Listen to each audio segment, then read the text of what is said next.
नमस्ते बच्चों, my self Jaiswal sir. हम पढ़ रहे हैं class 10th mathematics chapter introduction to trigonometry. Last class में हमने एक्सरसाइज 8.1 देख लिया था और वेरियस ट्रिग्नोमेट्रिक रेशो को भी देख लिया था कि किसको P बाई एच कहते हैं, किसको B बाई एच कहते हैं, किसको P बाई B, ये सभी चीज़ें देख ली थी। Now let us move forward with trigonometric ratios of some specific angles. So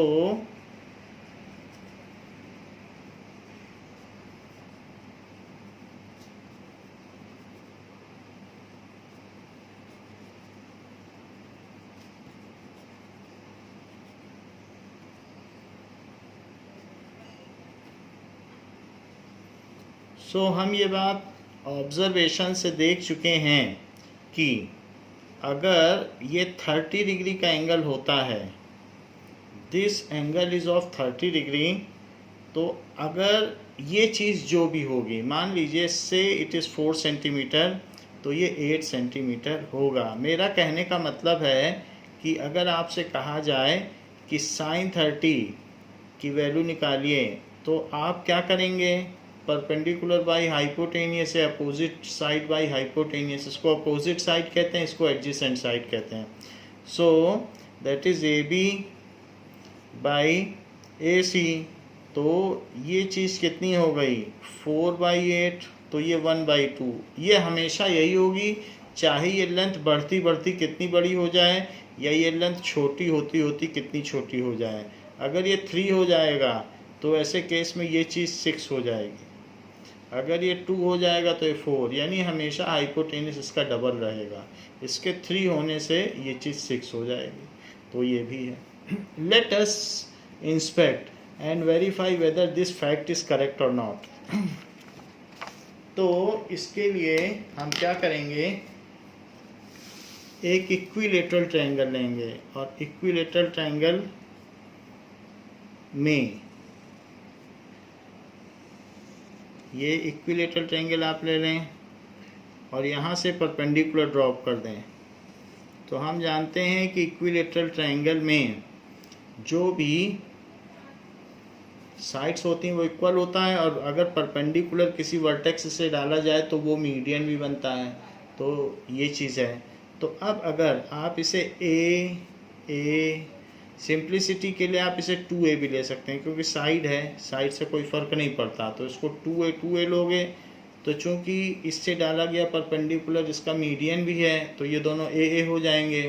और ऐसा करने से a b c और d, और ये जो है यहाँ पर SAS सिमिलरिटी लगाई जा सकती है, क्योंकि साइड एंगल साइड कॉन्ग्रुएंसी, तो ये दोनों कॉन्ग्रुएंट होंगे। और फिर CP/CT से ये भी 30 डिग्री एंगल होगा और ये भी 30 डिग्री एंगल होगा, ये चीज़। अब अगर इसकी बात की जाए कि AD क्या होगा, तो पाइथागोरस थ्योरम से निकाला जा सकता है कि AD square plus BD square is equals to AB square. AD के बारे में तो हमें पता नहीं है, BD A स्क्वायर है और ये 2a का स्क्वायर है। So AD square is equals to 4a square minus a square. So this is now 3a square AD square. तो AD क्या हो गया? सिर्फ a बाहर आ पाएगा क्योंकि ये स्क्वायर में है, a√3। तो आप इस साइड को लिख लें a√3। अब अगर मैं इसमें sin 30 की वैल्यू निकालूं तो क्या आ जाएगा? sin 30, तो ये एंगल है 30, तो यहाँ पर ऑब्जर्वर खड़ा है, तो ये परपेंडिकुलर माना जाएगा या अपोजिट साइड मानी जा सकती है। तो perpendicular by hypotenuse, so that is equals to BD by AB। So this comes as a/2a, तो ये कैंसिल हो जाएगा और 1/2। तो कभी भी 30 डिग्री होगा तो हमेशा जो हाइपोटेनियस होगा वो परपेंडिकुलर का डबल होगा। वो यहाँ से भी वेरीफाई हो गया है। जहाँ ए कुछ भी वैल्यू ले सकता है, ए का कोई ख़ास रोल नहीं है, ए कैंसिल हो जा रहा है। इसी तरीके से अगर हम cos 30 निकालें, सो cos 30 के केस में क्या होगा? cos 30 के केस में बेस बाई हाइपोटेनियस, तो अगर ऑब्जर्वर यहाँ खड़ा है तो वो बेस में ही हमेशा खड़ा रहता है। So this is equals to A D upon A B, base by hypotenuse. So base कितना है? ए डी, a√3, और हाइपोटेनियस क्या है? That is 2a। तो a से a कट गया और ये √3/2 हो गया। नाउ cos 30, अगर 30 डिग्री एंगल है तो बेस और हाइपोटेनियस का ये रेशो होगा, और जो परपेंडिकुलर और हाइपोटेनियस का ये रेशो होगा। इसी तरीके से हम tan 30 निकालें। सो tan 30 क्या होता है? 38 डिग्री है तो परपेंडिकुलर बाई बेस, सो इसलिए it is BD by AD। Perpendicular तो A हुआ और बेस क्या हुआ?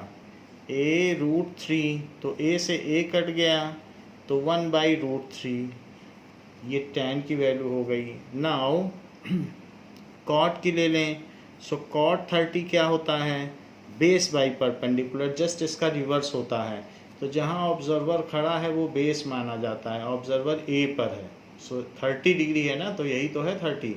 सो इसलिए बेस हो गया AD और परपेंडिकुलर या अपोजिट साइड हो गई BD। तो इस केस में AD है बेस, तो a√3, जिसे आप एडजेसेंट साइड भी कहते हो, वही बेस भी कहलाता है, वही एडजेसेंट साइड, और परपेंडिकुलर को अपोजिट साइड कहते हैं। So that is A। तो ये √3 आ गया। वैसे भी इसका इन्वर्स रिलेशन इसके साथ है, तो tan cot आ गया। अब यहाँ देखिए साइन का इन्वर्स होता है cosec। So cosec 30 it is equals to hypotenuse by perpendicular.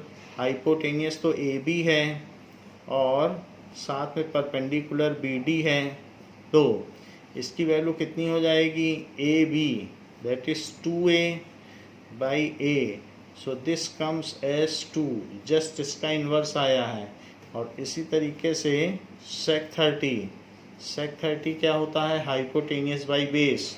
Hypotenuse तो AB हो गया और जिस पर ऑब्जर्वर खड़ा है वो लाइन बेस होती है, सो इट इज़ AD।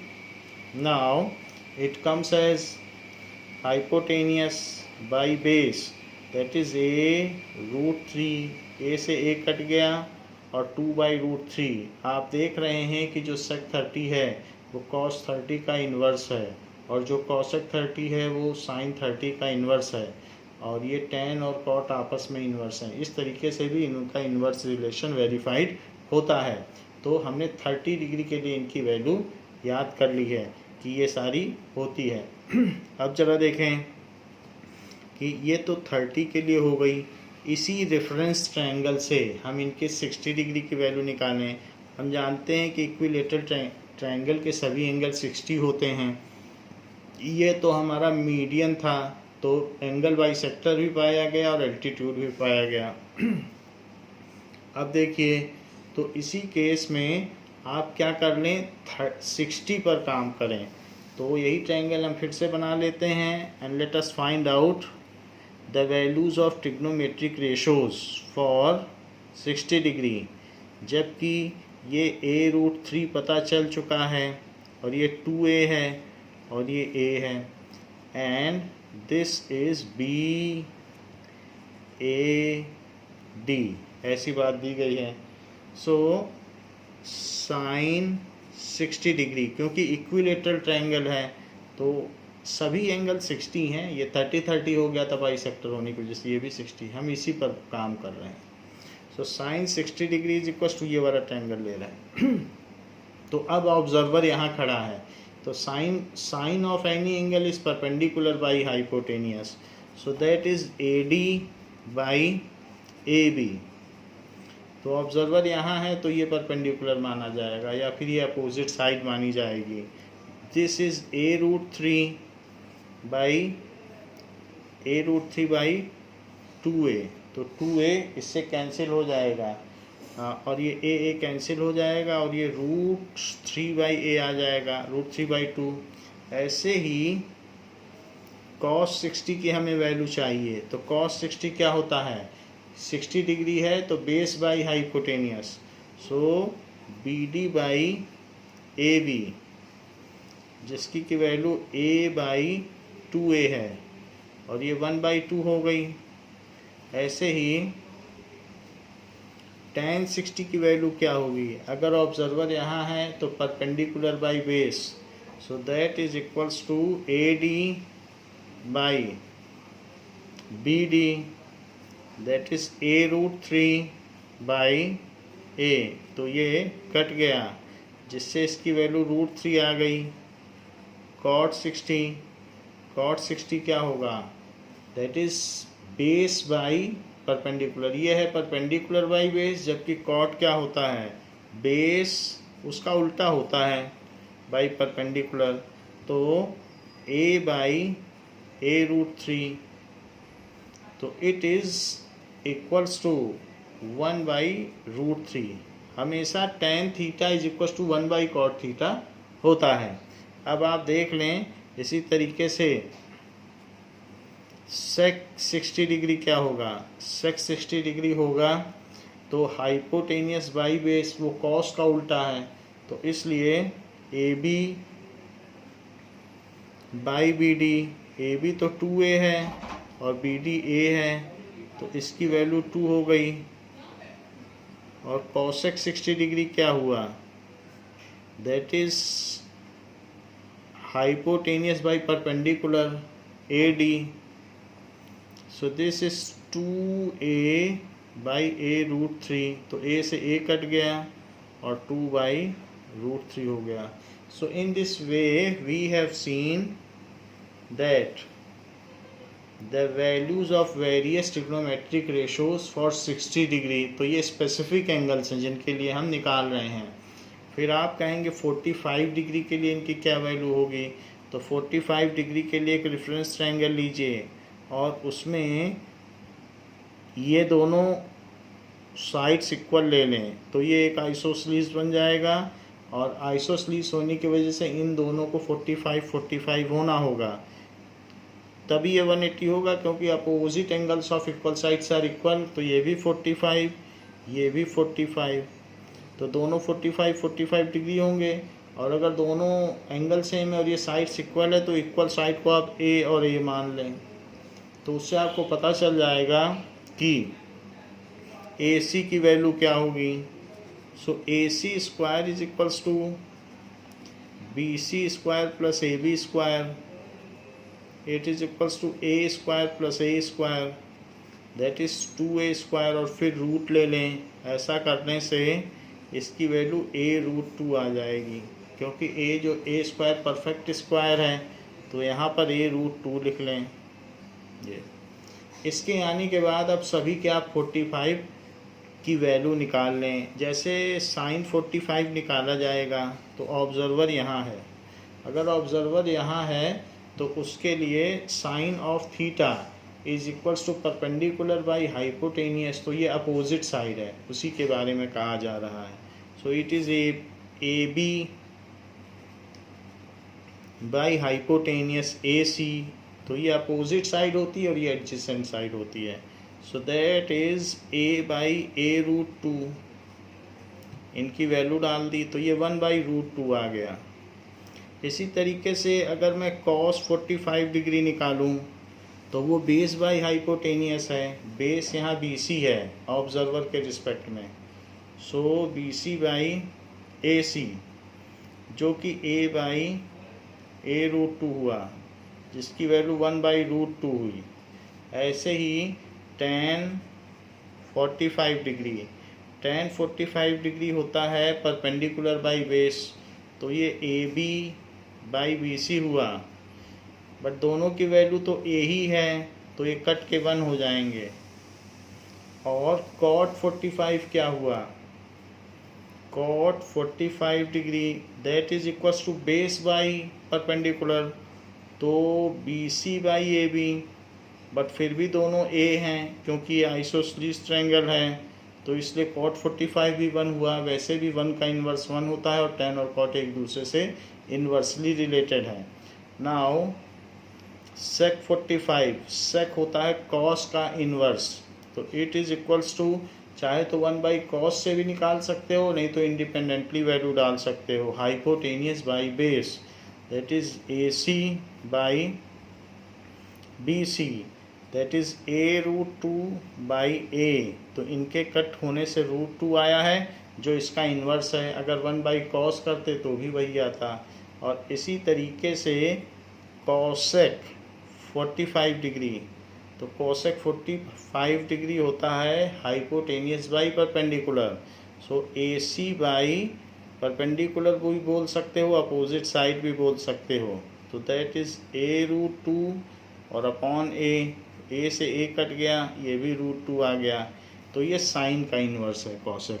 तो इस तरीके से हमने देख लिया है कि थर्ड स्पेसिफिक एंगल 30 के लिए देख लिया है, 60 के लिए देख लिया है, और साथ ही साथ हमने 45 के लिए भी देख लिया है। तो इन सभी के लिए एंगल देखे जा चुके हैं। फिर भी अभी हमारे पास 0 और 90 डिग्री के लिए एंगल देखना बाकी है।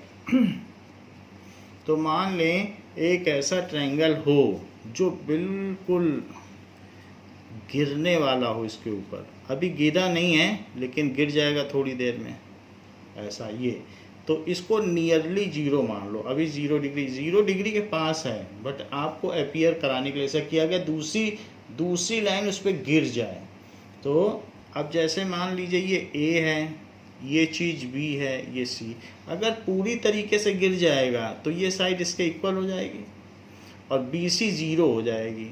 तो BC is equals to 0 centimetre, ये 0 सेंटीमीटर हो जाएगी और ये दोनों इक्वल हो जाएंगे। तो AB इज इक्वल्स टू क्या हो जाएगा, AC, अगर गिर जाए पूरी तरीके से, और ये 0 हो जाएगा। तो अब आप देखें कि sine 0 degree is equals to, तो अगर कोई यहाँ पर खड़ा है 0 पर, तो सामने वाली चीज़ हुई परपेंडिकुलर और ये हाइपोटेनियस हुआ। तो this is BC by AB। BC तो 0 है और 0 बाई AB तो कुछ ना कुछ है, लेकिन BC तो 0 है तो वो 0 हो गया। इसी तरीके से cos 0 degree is base, so base by hypotenuse, AC upon AB। But AC और AB दोनों सेम है, इन दोनों को A मान लो क्योंकि ये इक्वल होंगे, यहाँ लिखा भी है। सो A बाई A, तो ये 1 हो जाएगा, A कैंसिल हो जाएंगे। इसी तरीके से tan 0, इट इज़, अगर 0 पे ले रहे हो तो सामने वाली साइड परपेंडिकुलर मानी जाएगी और जो बगल वाली वो एडजेसेंट साइड है बेस मानी जाएगी। तो इसलिए परपेंडिकुलर बाई बेस, ऐसा करने से ये 0 हुआ, ये A हुआ जो कि 0 हुआ, 0 by A, perpendicular by base. तो कॉट थीटा क्या, कॉट 0 डिग्री क्या हुआ, base by perpendicular, so AC by BC। तो AC लिखें, AC बाई BC जो कि A बाई 0 हुआ। ये नॉट डिफाइंड, क्योंकि 0 से अगर किसी में भी डिवाइड करो, 2/0 ही नॉट डिफाइंड है। जैसे कि 0 से आप 2 में डिवाइड करो तो 0 9 ज़ा 0, फिर 2 बच जाएगा, फिर 0 9 ज़ा 0, फिर 2 बच जाएगा, करते जाओ, कभी 2 ख़त्म ही नहीं होगा। तो ये चलता ही चला जाएगा, ये कभी भी नहीं ख़त्म होगा, इसलिए इसको कहते हैं इन्फिनिटी, या इसे कह सकते हैं क्योंकि वैल्यू कभी ख़त्म नहीं होती है तो नॉट डिफाइंड, और इसको शॉर्ट फॉर्म में नॉट डिफाइंड लिखते हैं। तो ये चीज़ है, तो ये नॉट डिफाइंड है क्योंकि इतनी लार्जर वैल्यू आएगी जो कभी ख़त्म ही नहीं होगी। इसी तरीके से हम अगर sec 0 निकालें तो क्या आएगा, hypotenuse by base, so hypotenuse है AB अपॉन AC जो कि दोनों A ही होंगे और कट के 1 हो जाएंगे। और अगर हम cosec 0 डिग्री निकाल दें तो क्या होगा, it is equals to hypotenuse by perpendicular, तो AB by BC A B तो ए है बट बी सी तो ज़ीरो हो जाएगा अगर ये पट्टी इस पे गिर जाए। तो फिर से ये नॉट डिफाइंड, क्योंकि ज़ीरो से किसी पे डिवाइड करोगे वो कंज्यूम हो ही नहीं पाएगा। इसको इन्फिनिटी कहा जा सकता है, अनंत या नॉट डिफाइंड। ये तो बात हो गई कि हमने डिफरेंट वैल्यूज़ ले ली हैं 0 डिग्री, बट 90 डिग्री भी एक स्पेसिफिक एंगल माना जाता है।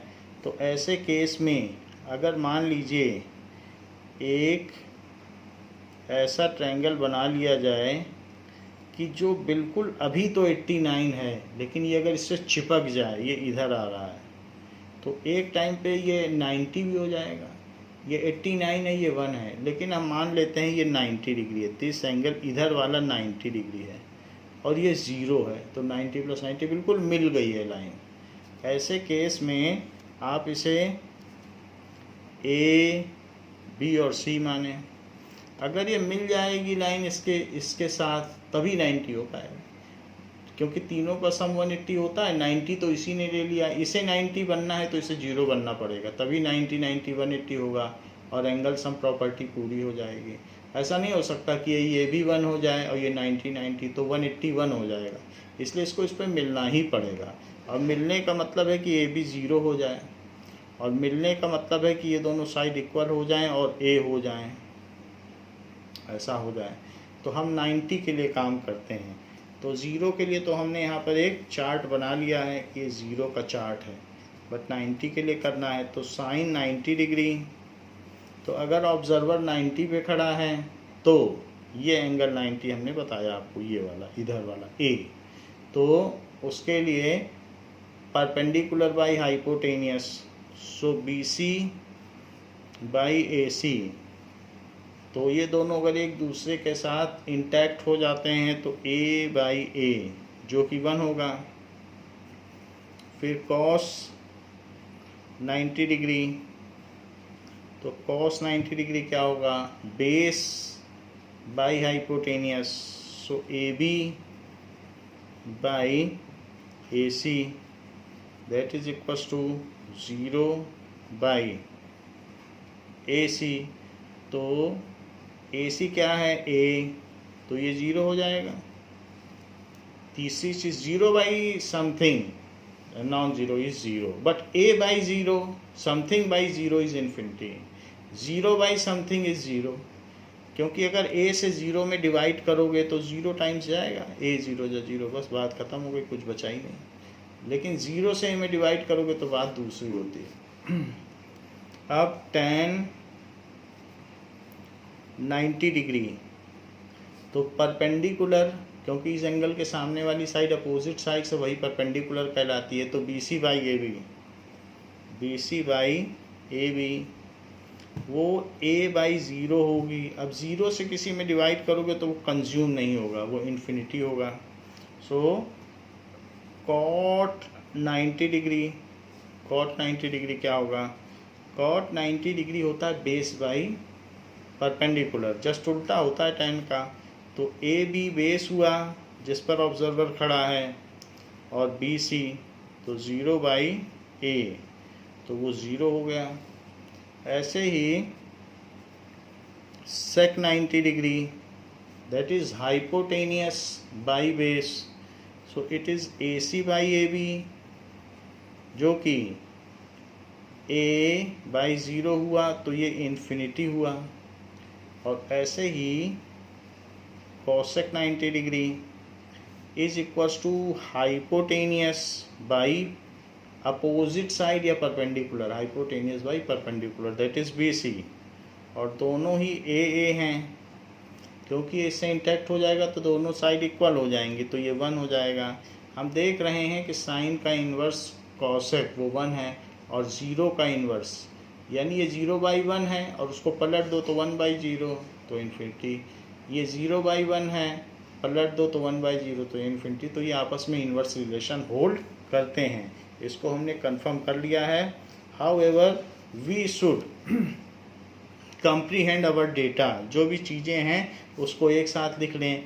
तो हमारे पास अभी तक क्या क्या चीज़ें आई हैं, साइन आया है, कॉस आया है, टैन आया है, कॉट आया है, और इसी तरीके से कॉसेक आया है और सेक आया है। These are the 6 trigonometric ratios. तो ये सारे हमने लिख लिए हैं और इनके लिए एक हम टेबल बना लेंगे जिसमें 0 डिग्री, 30 डिग्री, 45 डिग्री, 60 डिग्री और 90 डिग्री, ये टेबल हम बना लेंगे। तो इट इज़ 0 डिग्री, 30 डिग्री और 45 डिग्री, 60 डिग्री एंड 90 डिग्री। इनका हम टेबल ऐसे बना लेंगे। एंड इसके बाद इसको याद कैसे करेंगे, ये जितने सारे एंगल हम लोगों ने बनाए हैं। तो इनको याद करने का एक तरीका है कि जो भी हमने ट्रायंगल लिए हैं वो सारे रेफरेंस ट्रायंगल कहलाते हैं, उन्हीं से ये वैल्यू हम निकाल पाते हैं। तो चाहे हमने ये ट्रायंगल लिया हो, ये भी रेफरेंस ट्रायंगल है, या इसके पीछे आइसोसेलेस राइट एंगल ट्रायंगल लिया हो, या इक्विलेटरल लिया हो, या ये लिया हो, ये सब रेफरेंस ट्रायंगल्स हैं। It is for finding the specific angles. तो साइन की वैल्यू निकालने के लिए आप इसमें 0/4 लिखो, इसमें 1/4 लिखो, इसमें 2/4 लिखो, इसमें 3/4 लिखो और इसमें 4/4 लिखो और सभी का रूट ले लो। तो ऐसा करने से क्या होगा, तो इसको सीरियली हमने लिख दिया 0 1 2 3 4। अच्छा 0 बाई समथिंग तो 0 ही है, 0 लिख लो। 1/4 का रूट लोगे तो 1/2 आएगा, क्योंकि 4 तो 2 में बन जाएगा। 2/4 क्या होता है, √2/4। अंदर अंदर कट के ये रूट में 1/2 बचेगा, 2 से कट गया, 2 से काट दो और फिर ये 1/√2 आ जाएगा। तो इसलिए यहाँ पर वैल्यू लिख लो 1/√2। इसी को तो सॉल्व किया। √3/4 ऊपर की चीज़ नहीं सॉल्व हो पाएगी, नीचे का 4 कट के 2 आ जाएगा, उसका स्क्वायर रूट। 4/4 तो 1 होता है, 1 का रूट तो 1 होता है। ये चीज़ हो गई। अब आपको इसको करने के बाद जब ये चीज़ आ गई तो एक चीज़ और ध्यान देनी चाहिए कि जैसे ये हमारा ट्रायंगल है ये, तो इसमें अगर ये कोई भी एंगल है ये, तो अगर हमारे पास जो ये 30 डिग्री का एंगल है और ये 60 डिग्री का एंगल है, तो ये कैसे एंगल माने जाते हैं, ये कॉम्प्लीमेंट्री एंगल माने जाते हैं। तो ज़रा देखें कि साइन 30 डिग्री की क्या वैल्यू है। तो जो साइन 30 डिग्री की है इट इज़ ABC। तो साइन 30 डिग्री की कितनी वैल्यू थी, हमने देख लिया था पीछे, वो 1/2 थी साइन 30 डिग्री। अब ये देखो कि कॉस 60 डिग्री की क्या वैल्यू है। तो जब साइन 30 आप करोगे तो साइन 30 की वैल्यू निकालने के लिए आपको क्या करना पड़ेगा, क्योंकि ऑब्जर्वर यहाँ खड़ा है, तो साइन 30 की वैल्यू निकालने के लिए आप BC/AB करोगे। तो BC/AB, और इसी तरीके से cos 60 निकालने के लिए क्या करोगे। अब यहाँ ऑब्जर्वर खड़ा है, जब 30 लिया था तो यहाँ खड़ा था और अब यहाँ खड़ा है, तो इसके लिए, और जब साइन 30 लिया तो परपेंडिकुलर बाई हाइपोटेनियस, अब cos 60 लिया तो बेस बाई हाइपोटेनियस। तो 60 डिग्री के लिए बेस ये है, तो इट इज़ बेस, तो BC/AB। यानी कि जो साइन 30 है उसमें हमने परपेंडिकुलर बाई हाइपोटेनियस लिया और cos 60 में बेस बाई हाइपोटेनियस, क्योंकि अब यहाँ खड़े हो जाओगे तो ये बेस है, तो बेस बाई, तो दोनों सेम आ गए। इसका मतलब है कि cos और साइन में कॉम्प्लीमेंट्री रिलेशन है।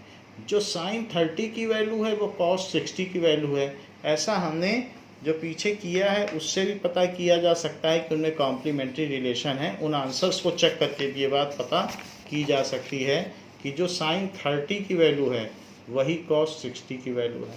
तो इसलिए कॉम्प्लीमेंट्री रिलेशन को देखते हुए कॉम्प्लीमेंट्री एंगल सेम होते हैं साइन कॉस में। तो जो साइन 0 की वैल्यू है वो cos 90 की वैल्यू है, जो sin 90 की वैल्यू है वो cos 0 की वैल्यू है, और जो sin 30 की वैल्यू है वो cos 60 की वैल्यू है, और इसी तरीके से 60 की वैल्यू है जो sin 60 की वो cos 30 की है। तो √3/2 और 45 तो आपस में कॉम्प्लीमेंट्री एंगल होते हैं, सो 1/√2। मेरा कहने का मतलब है, सीधी सी बात है कि sin theta is equals to cos 90 degree minus theta. ये कॉम्प्लीमेंट्री रिलेशन कहलाता है, इसको हम आगे प्रूव भी कर देंगे, बट आपको हमने शो कर दिया है कि sin theta is cos 90 minus theta. इसको यहाँ पर हम प्रूव कर सकते हैं आसानी से, और हमने किया भी है कि ये अगर थीटा है तो बताओ ये एंगल क्या होगा, 90 माइनस थीटा, ये चीज़ हो गई। तो अगर आप जो भी यहाँ वैल्यू निकालोगे तो जो साइन थीटा की आएगी, तो साइन थीटा की कितनी वैल्यू आई, थीटा में डिग्री नहीं लगाई जाती, तो साइन थीटा की जो वैल्यू आएगी वही वैल्यू किसकी आ जाएगी, cos 90 माइनस थीटा। सो 90 डिग्री माइनस थीटा की वैल्यू दोनों की सेम आ गई, क्योंकि इसको देखोगे तो बेस बाई हाइपोटेनियस, इसको देखोगे तो परपेंडिकुलर बाई हाइपोटेनियस। इसलिए जब भी मैं साइन 0 की वैल्यू निकाल रहा हूँ तो यहाँ 0 डाल दो, थीटा को 0, वही cos 90 है। जब साइन 30 निकाल रहे हो तो 30 डाल दो, तो साइन की जो 30 है वो cos की 60 है। साइन 45 डाल दो, तो जो साइन का 45 है वही cos का 45 है। साइन 60 निकालना चाहते हो तो 60 डाल दो, जो साइन का 60 है वो cos का 30 है, 60 डाल दो इसमें। तो ऐसा ही हमने किया है। तो अगर पहली लाइन आपने निकाल ली, उस पन्ने को जस्ट पलट दो, तो इस पन्ने को ऐसे पलट दो, यानी 1√3/2 1/√2 1/2 और 0 1√3/2 1/2, जस्ट उल्टा लिख दिया है, रिवर्स ऑर्डर में ये आ गया। अब हमने ये बात पीछे भी देखी थी कि जो tan थीटा होता है वो sin theta by cos theta होता है। क्यों होता है, क्योंकि जो ये होता है ये परपेंडिकुलर बाई हाइपोटेनियस होता है, और ये बेस बाई हाइपोटेनियस होता है। हाइपोटेनियस कट जाते हैं और ये परपेंडिकुलर बाई बेस आ जाता है। तो इसलिए tan थीटा तो परपेंडिकुलर बाई बेस है, और इससे भी वेरीफाई हो गया। तो इसलिए साइन बाई कॉस करोगे तो tan आ जाएगा, यहाँ भी करो साइन बाई कॉस करोगे तो tan आ जाएगा। तो 0/1 क्या हुआ, 0, दिस बाई दिस करोगे तो 2 कट गया, और क्या बचा 1/√3। इन दोनों को डिवाइड कर दो, तो डिवाइड करने के बाद तो पूरा कट ही गया। इन दोनों को डिवाइड करो तो 2 कट गया, तो √3 बचा। और अगर 1/0 करोगे, साइन बाई कॉस कर रहा हूँ, सभी में साइन बाई कॉस लिखा है ना, तो sine by cos sine by cos sine by, तभी तो tan आएगा। तो यहाँ 1/0 करोगे तो इन्फिनिटी या नॉट डिफाइंड। अब tan और cot, तो जो tan और cot हैं उनमें भी कॉम्प्लीमेंट्री रिलेशन होता है, ये बात यहाँ से देखी जा सकती है, और आगे भी हम आपको इसी बेसिस पर दिखा देंगे, खुद भी आप देख सकते हैं। It is equals to cot 90 degree minus theta. जो tan थीटा की वैल्यू है वो cot 90 माइनस थीटा की वैल्यू है। ऐसा कैसे हो गया, ये चीज़ यहाँ देखिए। जैसे हमने साइन के लिए आपको बताया, वैसे tan के लिए भी देख लीजिए कि अगर यहाँ पे थीटा एंगल है और ये 90 माइनस थीटा हो जाएगा, क्योंकि ये 90 है, तो इन दोनों को मिलके भी 90 बनना पड़ेगा। अगर एंगल सम प्रॉपर्टी को रिस्पेक्ट करना है तो इन दोनों को 90 बनना पड़ेगा। तो 90 + 90 तभी तो 180 होगा। तो इसके थीटा होने से जितना भी ये है उतना ये कम हो जाएगा। तो अगर यहाँ 30 है तो यहाँ 60 होगा। अब ज़रा देखिए tan थीटा की वैल्यू क्या है। tan थीटा यहाँ खड़े हो जाओ, तो perpendicular by base, that is AB/BC। अब इसका cot निकालो, cot 90 डिग्री माइनस थीटा। तो 90 डिग्री माइनस थीटा करना चाहते हो तो क्या कर दो, cot है तो बेस बाई परपेंडिकुलर, क्या चीज़ की जाएगी, बेस बाई परपेंडिकुलर, क्योंकि यहाँ खड़े हो तो आपके लिए बेस क्या हुआ, AB, और बाई परपेंडिकुलर तो दिस इज BC। तो दोनों सेम हो गए, इसके सेम होने से क्या हुआ, tan theta is equals to cot 90 degree minus theta. इनमें कॉम्प्लीमेंट्री रिलेशन है। जो ऐसा ना करना चाहें उनको हमने पहले प्रूफ करा दिया है कि tan theta cot theta is equals to 1, ये आप पहले प्रूफ कर चुके हैं। तो इसलिए भी कॉट थीटा वो 1/tan थीटा होगा। तो इन्वर्स रिलेशन से भी हेल्प ले सकते हैं जो चाहें, और जो चाहें कॉम्प्लीमेंट्री रिलेशन से भी हेल्प ले सकते हैं। दो रिलेशंस हैं, दोनों से बात बन जाएगी। तो ये है, हम इन्वर्स रिलेशन से भी हेल्प ले सकते हैं। जस्ट इसको पलटते जाओ, यानी कि एक तो है कि कॉम्प्लीमेंट्री रिलेशन कि tan 0, अगर यहाँ आप 0 रख दो तो वो 0 रखने पे वो cot 90 है, ये है। या cot 0 चाहते हो तो थीटा को 90 रख दो, तो थीटा को 90 रखोगे तो cot 0 आ जाएगा। तो cot 0 इज tan 90। तो इसलिए जो tan 90 की वैल्यू है वही cot 0 की वैल्यू है। जस्ट इस लाइन को पलट दो तो थीटा। इसी तरीके से अगर आपको cot 30 चाहिए तो वो tan 60 है।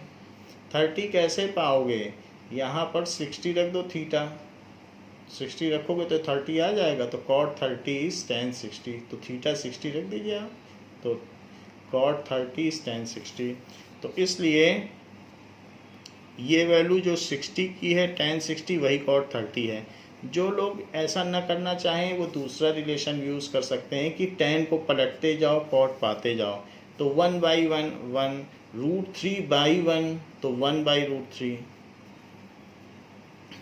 और इन्फिनिटी है तो इन्फिनिटी 1/0 होता है, तो उसको पलट दो तो 0/1, तो ये 0 हो गया। जस्ट इसी को पलट दिया है। अब जो कॉसेक है और साइन है ये भी आपस में इन्वर्स रिलेटेड है। इन्वर्सली रिलेटेड का क्या मतलब कि जैसे cosec theta is 1/sin theta, ऐसा हमने इन्वर्स रिलेशन में पहले देख लिया है। तो इसलिए जो कॉसेक है उसको 1/sin करके पाया जा सकता है, और जो सेक थीटा है उसे 1/cos थीटा करके पाया जा सकता है। ये जो 6 इन्वर्स रिलेशन देखे थे तो वो ऐसे ही थे। तो अब हम कॉसेक को करते हैं 1/sin करते हुए। तो ये 0/1 है, 0 तो 0/1 लिखा जा सकता है ना p/q के फॉर्म में, तभी तो रेशनल नंबर है।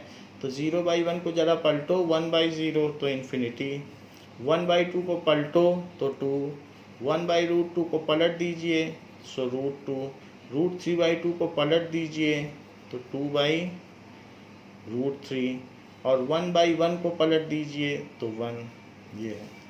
इसी तरीके से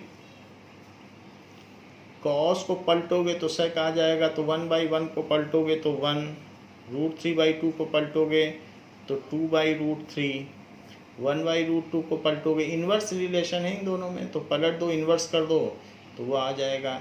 तो 1/√2 को पलटो तो √2, और साथ ही साथ 1/2 को पलटो तो 2, और 0/1 को पलटो तो 1/0, 1/0 इन्फिनिटी होता है।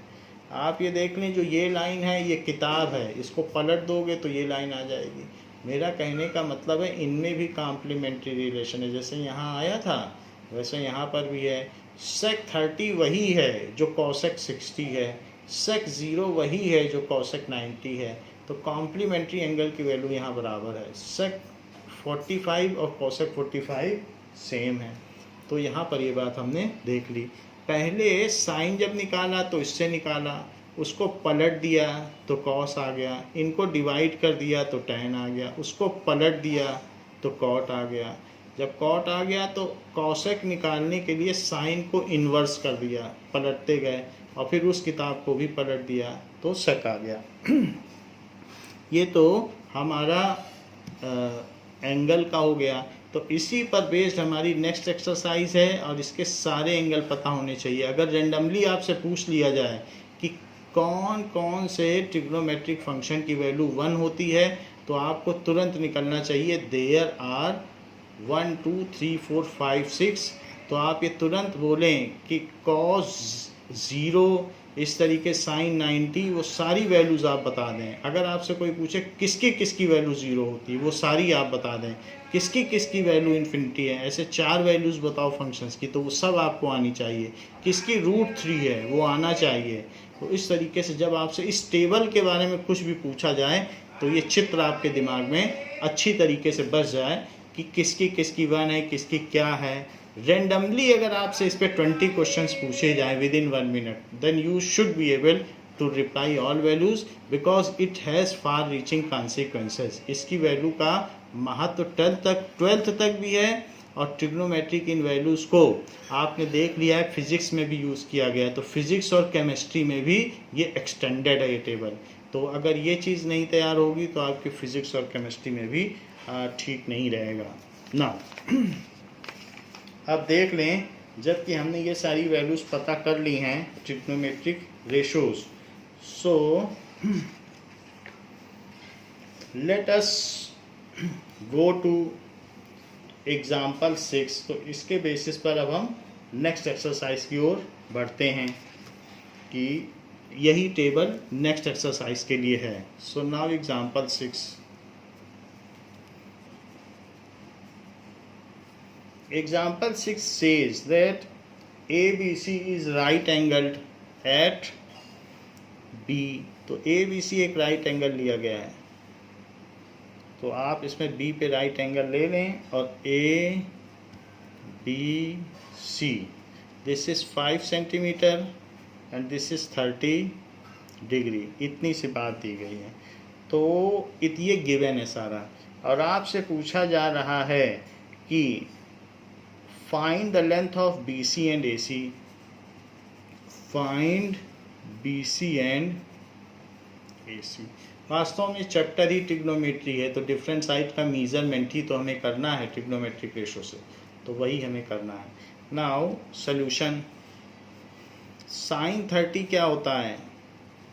साइन 30 अगर यहाँ ऑब्जर्वर खड़ा है तो उसके लिए परपेंडिकुलर या opposite sides by hypotenuse, so that is AB by AC, ये हो गया।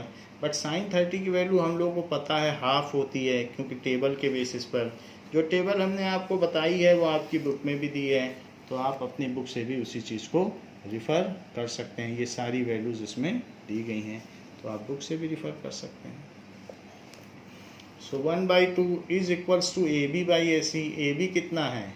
AB की वैल्यू है 5, AC नहीं पता, तो इसलिए AC को ऊपर ले जाओ और इस 2 को उधर ऊपर ले जाओ, तो 5 × 2, तो AC की वैल्यू 10 सेंटीमीटर हो गई। ये तो AC आ गया। अब AC आने के बाद इसको आप यहाँ 10 सेंटीमीटर लिख लें। अब tan पे लगा दो, tan 30 degree is equals to perpendicular by base, so that is AB by BC। tan 30 हम लोगों को पता है 1/√3 होता है, और AB 5 है, 5 बाई BC। BC को ऊपर ले लो, सो BC इज इक्वल्स टू 5√3, ये चीज़ हो गया। तो tan 30 की वैल्यू डाल दी, और tan 30 क्या होता है, यही एंगल लिया, तो perpendicular by base AB by BC। AB की वैल्यू डाल दी, BC पता कर लिया क्रॉस मल्टीप्लिकेशन से, तो ये इतने सेंटीमीटर हो गया। तो हमारे 2 आंसर आ गए, एक तो BC हमने पता कर लिया और साथ में एक AC पता कर लिया जो कि 10 सेंटीमीटर है। तो इस तरीके से अगर हमें वैल्यूज़ पता हैं तो हम साइड्स भी पता कर सकते हैं। नाउ नेक्स्ट इज, एक आप ये भी कर सकते थे कि ये दोनों पता चल गया है तो पाइथागोरस थ्योरम लगा के थर्ड साइड भी आप पता कर सकते थे, वो भी एक रास्ता था। Now example number 7। एग्जाम्पल 7 देखिए। Example 7 says that PQR is right angled at Q। तो इसमें भी आपको एक फिगर दिया हुआ है। सो PQR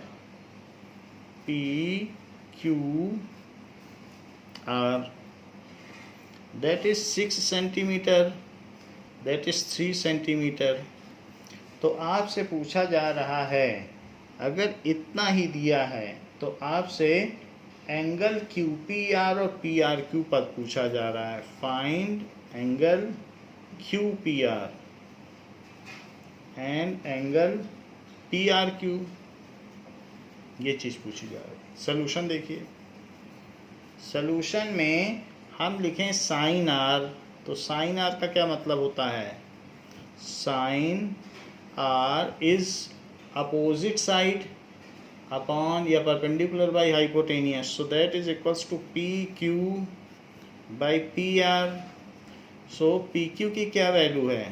पी क्यू की वैल्यू है यहाँ पर 3 सेंटीमीटर और ये है 6 सेंटीमीटर। सेंटीमीटर से सेंटीमीटर कट गया और ये 1/2 आ गया, 3 और 6 कट के। सो साइन आर इज़ 1/2, लेकिन 1/2 किसकी वैल्यू होती है? साइन 30 की। तो sine R is equal to sine 30। आपको मालूम है sine B is equal to sine Q, पिछली एक्सरसाइज या पिछले एग्जाम्पल में था, तो उससे B is equal to Q हो गया था। तो इसलिए यहाँ से एंगल आर की वैल्यू क्या हो गई? 30 degree. If sine B is equal to sine Q then angle B is equal to angle Q. ये एक क्वेश्चन भी है। तो अब अगर आर 30 डिग्री हो गया और ये 90 डिग्री है तो हम इससे पी निकाल सकते हैं। तो यहाँ पर आर भी पूछा गया है। So angle P R Q is equal to 30 degree. अब इसके बाद देखो, angle P plus angle R plus angle Q, इन सब की वैल्यू 180 डिग्री है और ऐसा एंगल सम प्रॉपर्टी से है। एंगल सम प्रॉपर्टी, जबकि हमें दो चीज़ों की वैल्यू पता चल गई है और P नहीं पता है, तो R की वैल्यू आप 30 रख दें और Q की वैल्यू 90 रख दें। ऐसा करने से हमको P की वैल्यू पता चल जाएगी। तो P की वैल्यू 180 और इन दोनों का सम उधर ले जाएं जो कि 120 डिग्री है। इस तरीके से ये 60 डिग्री हुआ। वैसे भी राइट एंगल ट्रायंगल में ये जो एंगल्स होते हैं ये कॉम्प्लीमेंट्री होते हैं। तो P किसको माना गया है? QPR। So angle QPR is equal to 60 degree. तो हमें जो दो चीज़ें चाहिए उसको आप हाईलाइट कर दें, वही हमारे आंसर्स होंगे। तो आप यहाँ ऐसे हाईलाइट करके आंसर्स लिख दें। तो ये चीज़ें आपको वैल्यू पता होगी तो आप वैल्यू लिख दोगे और फिर कंपेयर कर लोगे। जैसे कि एग्ज़ाम्पल 8 में दिया गया है। सो एग्ज़ाम्पल 8 में क्या बात दी गई है? Example 8, it has been given if sine A minus B, given है कि sine A minus B half है और कॉस ए प्लस बी भी हाफ है। ये सब चीज़ें दी गई हैं। तो आपको एंगल ए एंड बी पता करना है। To find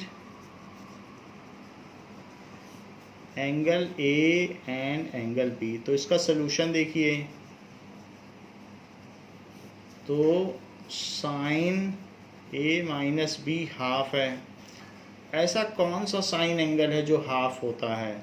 so sine A minus B is equal to sine 30 degree और sine B is equal to sine Q, जैसा पीछे देखा था। तो B is equal to Q, तो इसलिए जो ए माइनस बी है वो 30 डिग्री हो गया।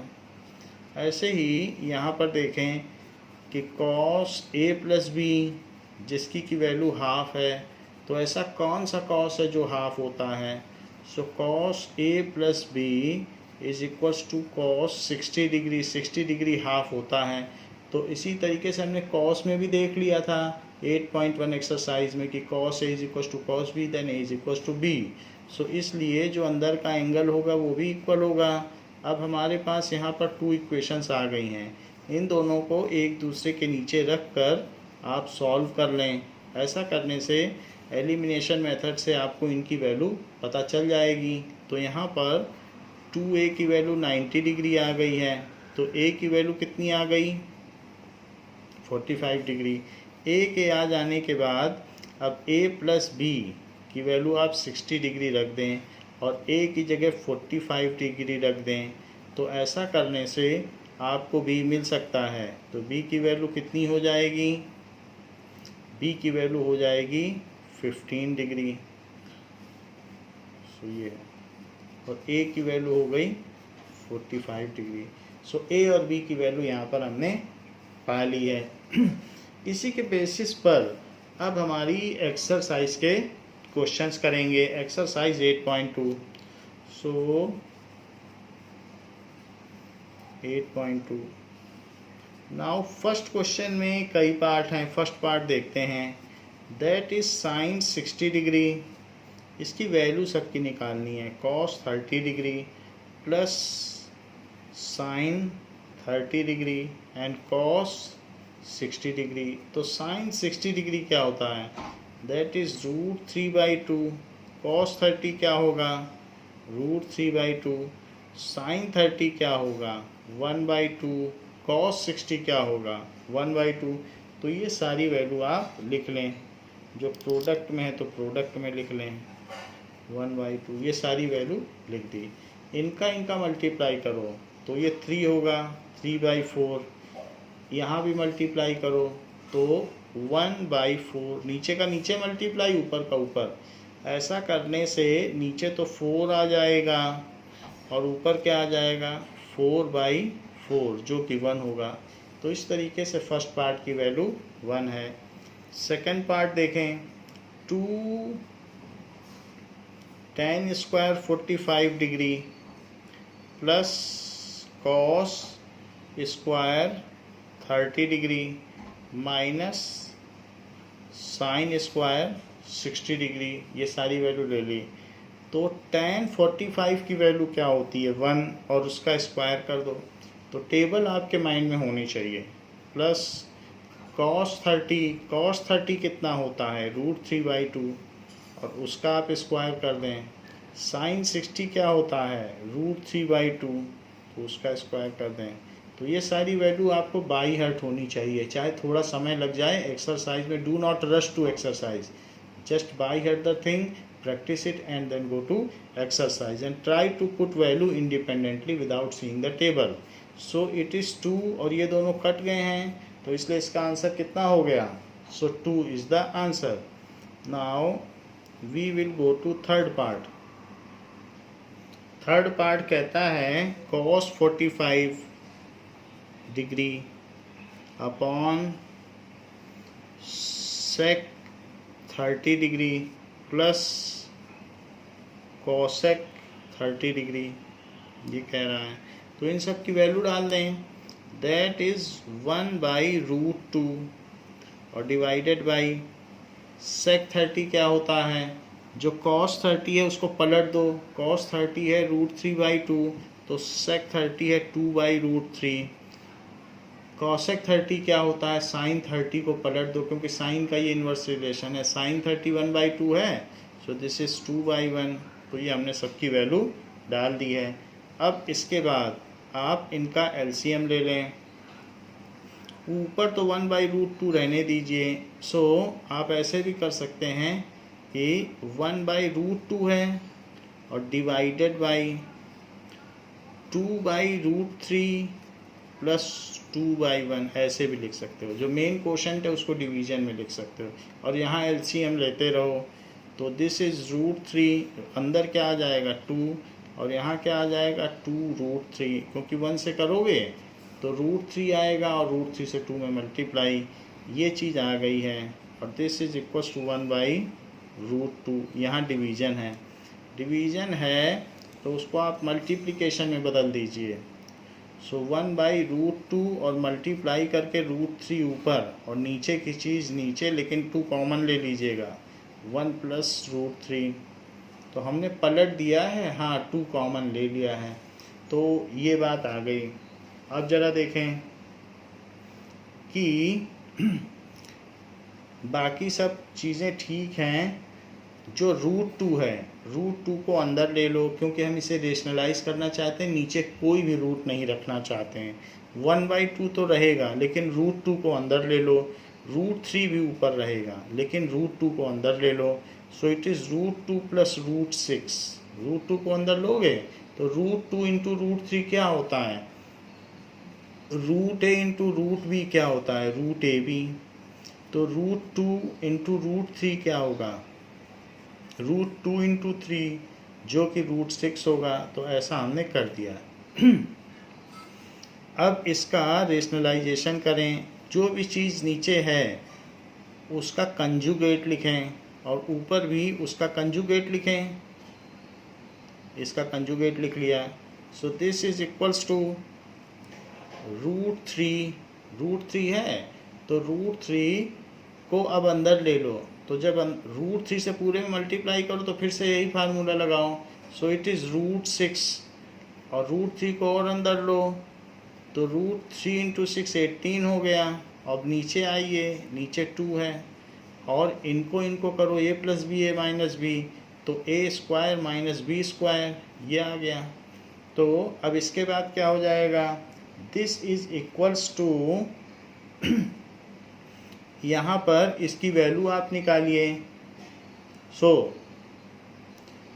रूट 6 माइनस रूट 18 और नीचे क्या बचेगा, -4 और -4 इंटू 2 दैट इज़ -8, तो -8 हो गया।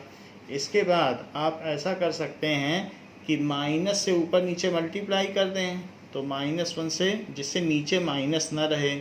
तो अगर ऐसा आप करेंगे तो ऊपर रूट 18 माइनस रूट 6 और नीचे 8 बचेगा। जो रूट 18 है वो रूट 3 इंटू 3 इंटू 2 है। रूट 18 क्या है और इनमें जोड़ा जो है वो बाहर निकल आएगा 3 रूट 2 और 2 अंदर ही रह जाएगा। तो इसलिए आप इसे 3 रूट 2 लिख लें, बाकी रूट 6 में कुछ नहीं हो सकता है क्योंकि वहाँ 3 इंटू 2 है। तो ये आपका रिजल्ट आ गया। इस तरीके से हमने देख लिया कि जो भी वैल्यू दी गई थी उसको हमने सिंप्लीफाइड मैनर में लिख दिया है और रेशनलाइज भी कर दिया है डिनोमिनेटर को। तो यही आपका आंसर है। इसी के फोर्थ पार्ट में दिया गया है कि फोर्थ पार्ट में क्या दिया है, sin 30 degree plus tan 45 degree minus cosec 60 degree upon this is sec 30 degree plus cos 60 degree plus cot 45 degree. इन सब की आप वैल्यू डालिए। sin 30 की 1/2, tan 45 की 1 और cosec 60 sin 60 का उल्टा कर दो, यानी √3/2 का उल्टा कर दो 2/√3।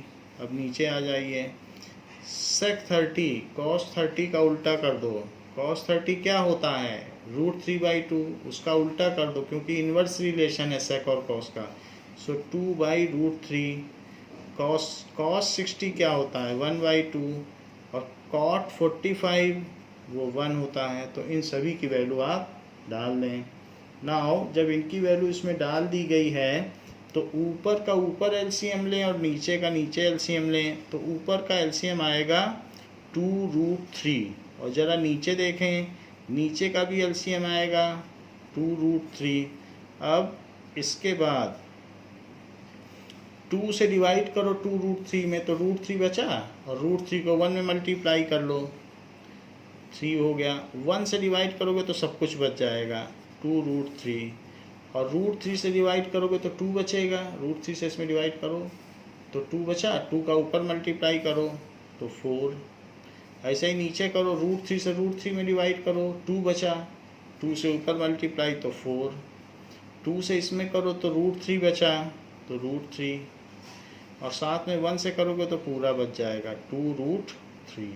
ऐसा करने के बाद दोनों का डिनोमिनेटर कैंसिल कर दें और यहाँ पर क्या आ जाएगा 2x plus x that is 3x।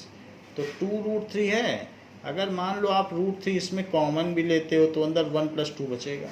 √3 common ले लो इन दोनों में, तो 3 आया कि नहीं आया, तो 3√3।